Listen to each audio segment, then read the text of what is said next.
Gymnastics থেকে অবসর নিলেন রাজ্যের মেয়ে পদ্মশ্রী দীপা কর্মকার। গতকালই তিনি তার অবসরের কথা ঘোষণা করেছেন। 2016 সালে রিও অলিম্পিকে জিমন্যাস্টিক্সে মহিলাদের ভল্ট ইভেন্টে অল্পের জন্য পদক হাতছাড়া হয় তার।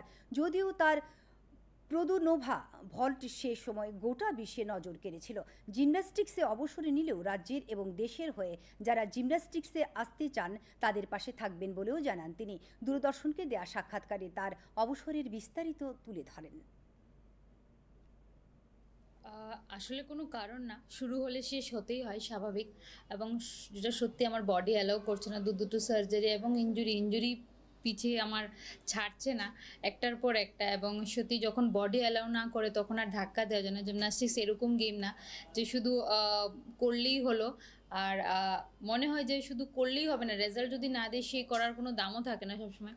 তো তারপরে ভাবলাম অনেক কিছু কথা বলে, this is a good decision for retirement নেওয়ার। কারণ এন্ড অফ দ্য ডে সব কিছুরই শুরুর পরে শেষ আসে।